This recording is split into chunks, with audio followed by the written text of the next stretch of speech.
A consolation prize for Comet Ison. Who did Ison disappoint and who is still thrilled? The ISS is getting a leg up on robotics, and where's the coldest place on Earth?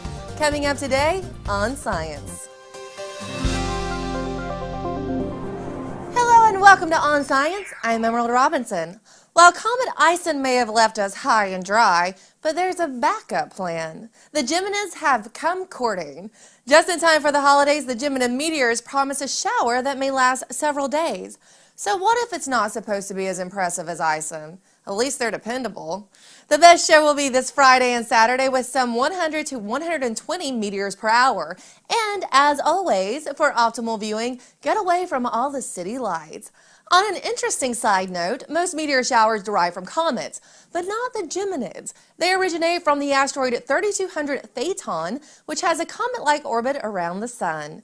Oh, and NASA said if you do plan on getting outdoors to watch the show, you might want to bring a blanket and some hot chocolate, because baby, it's cold outside. And speaking of Comet Ison, scientists aren't as disappointed as the rest of us at its untimely demise. In fact, they're thrilled. Why, you ask?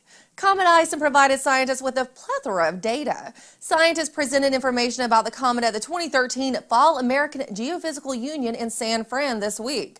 And Comet Ison has quite a story. Scientists say it originated at the same time as the planets and orbited the solar system in the Oort cloud, 4.5 trillion miles away from the Sun.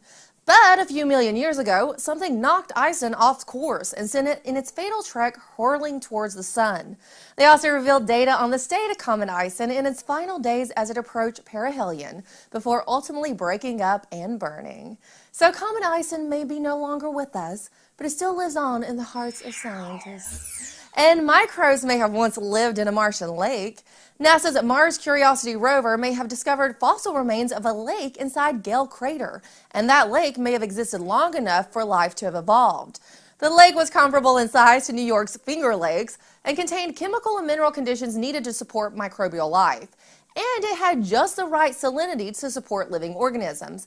But let's not get ahead of ourselves. NASA stressed that the lake had the right conditions to support life, but that does not necessarily prove that there was life for a fact. But they did say that this is a huge positive step for the exploration of Mars, and the next phase of the mission could hold the key to whether life did exist on the red planet. Life on other planets sounds a little Star Wars, doesn't it? So does this next story.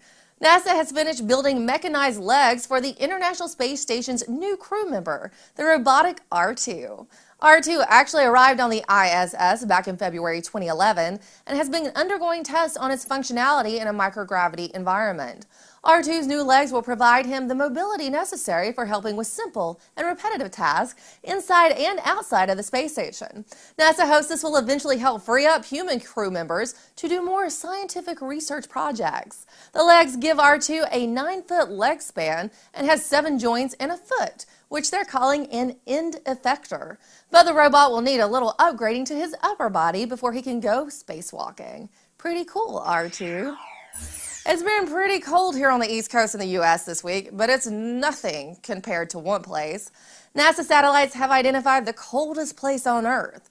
Welcome to a high ridge in Antarctica on the East Antarctic Plateau, where temperatures can plummet to minus 133.6 degrees Fahrenheit. NASA made the discovery while taking data from the Landsat 8, a joint venture between NASA and the U.S. Geological Survey. This new low is 50 degrees colder than anything ever seen in Alaska or Siberia. NASA likened it to Mars on a really nice summer day in the poles. Ugh, that makes me cold just thinking about it. Definitely never want to go there. And that's all for On Science. Hey guys, I said I didn't want to go there.